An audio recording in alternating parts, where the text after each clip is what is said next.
Hey everybody, we are going to do a little portrait exercise here. I shouldn't say exercise because that implies that you're going to be over with it quickly. I want you to really dig in and show me a full value. This is a great exercise for learning about portraiture. So I'm using the cover of this People magazine. You can stop this video right now and go find a picture of somebody. You can print it off the computer. It can be a picture of you, whatever.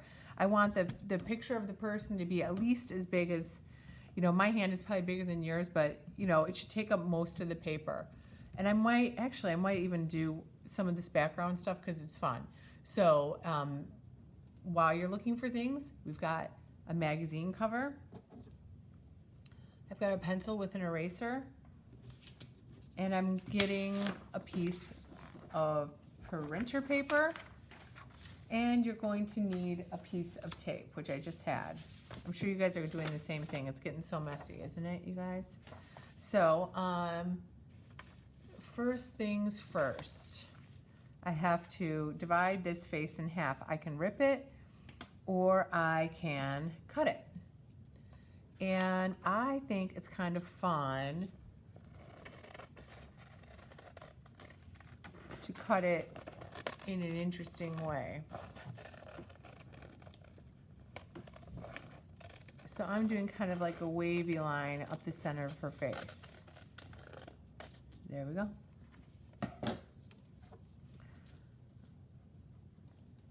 And what I'm gonna do now is I'm gonna tape down this left side, and I'm gonna tape both sides, and I'm gonna be able to hinge it up like this, all right? So just let me grab my tape. That'll take 2 seconds.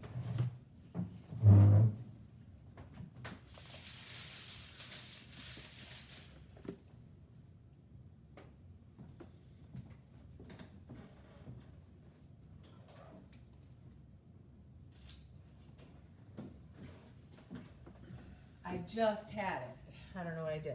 Okay, here we go. So let's go ahead and center that a little better.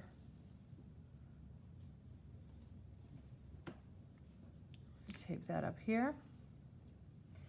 And I might choose to draw the whole cover later, but for right now, I'm just going to tape it top and bottom on here. And then I'm going to have this right top will be like my hinge, so I can peek and see what I'm doing. Now, pro tip, my darlings, put something soft underneath. All right, now, it'd be better if it was bigger, but that's okay. What I'm gonna do is I'm gonna allow you a little bit of a cheat here, okay guys? I am going to go ahead and press pretty hard on some of the main features to help me. Yeah, see, actually the back side of the paper bled through, so that's totally fine. But even if it was just an indentation, okay? Now, going around the edge of her face. Oops. And some of the hair. And then I gotta think about, do I wanna include the stuff that the magazine says? That's kind of fun. I don't know yet. We're gonna focus on her face right now. So I can see that I forgot to do the lips.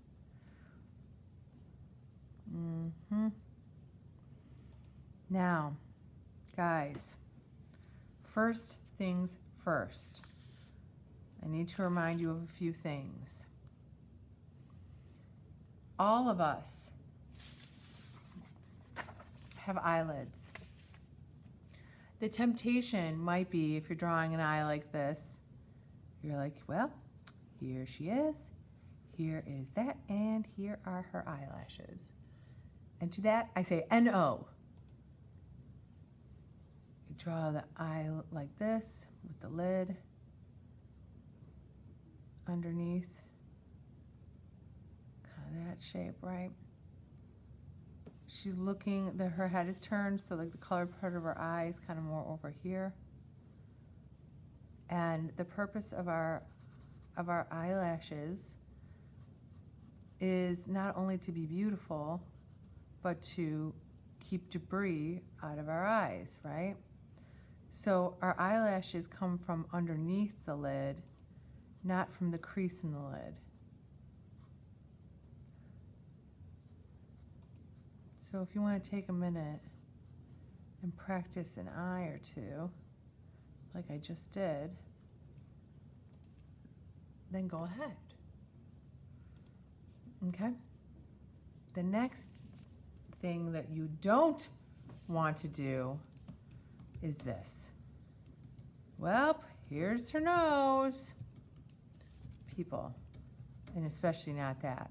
Oh my goodness, no. We want to give just the hint of the contour.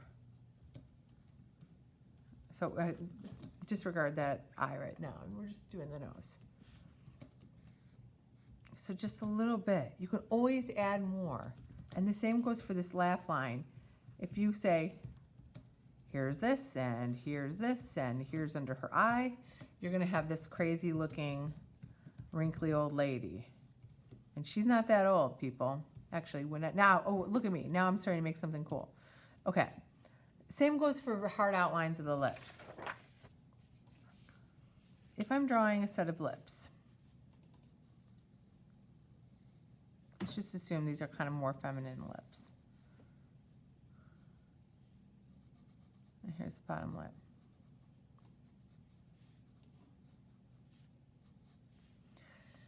Most people have a bigger bottom lip than top lip.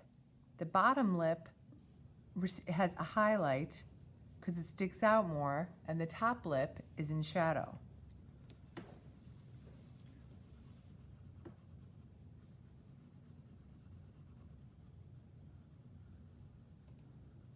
So something like that, right? Now, some of you guys, you love to do a big old smudge. I'm not a fan. I'd rather just see the lines of your drawing. It's just more interesting. Most people have kind of like this situation here too, right? Just coughing into my sleeve, everybody. No need to panic. Okay, so we took that little mini break here. So now I'm trying to draw this side of the face to match that side of the face. Up here, I want to make you a little reminder scale. You can do the same. This is my darkest value, and I'm getting lighter, lighter, lighter, lighter, right? Good art represents all the values, or not good art, I should say, but for the kind of drawing we're going to do today, I want you to have all the values. So what I'm doing right now, guys, is I'm giving the indication of her hair. If you draw every single hair,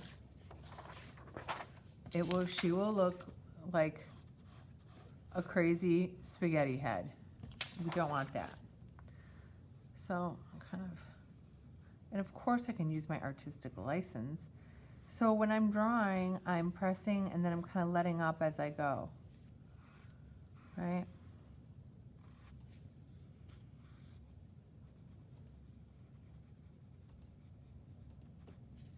Now, in your own art making, especially when it's something like this, you never want to focus too much just on one area.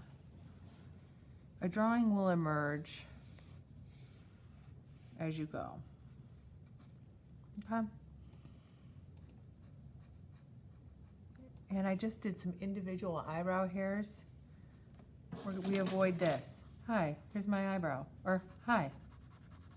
No, we want individual hairs, right, sweeties?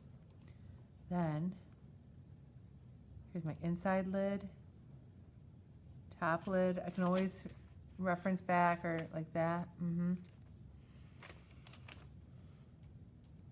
gonna wait on the eyelashes. I know it's hard. Everybody wants to do the eyelashes, but it should be one of the last things that you do.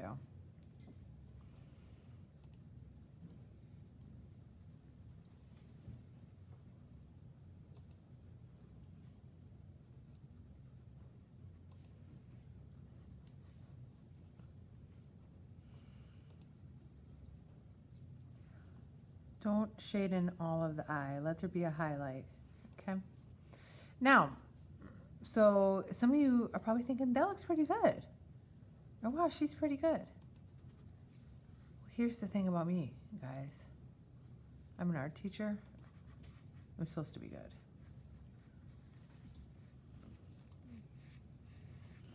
And I'm here to teach you things. So don't get frustrated if yours doesn't look just like mine right away. Or if it never does. It would be boring if everything was alike. Here is her sleeve. Maybe I want to add that later. I don't know yet. Here is her collar.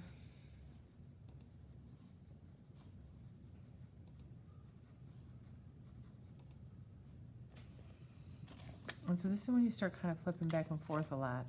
I'll tell ya, a color picture is nice, but black and white is really a lot easier. So if you're going to print from a computer, do it in black and white.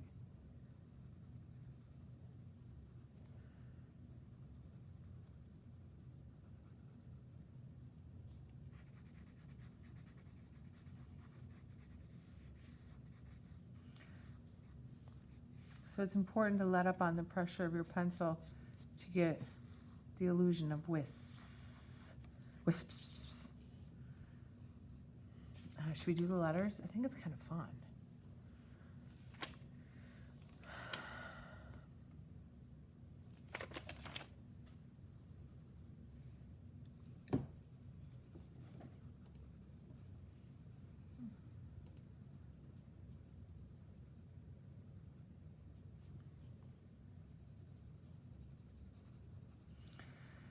And as you go, you have to start seeing more deeply. You have to observe with a more critical eye where these light and dark areas exist. What if it's not perfect? Nobody's perfect. Nobody's perfect.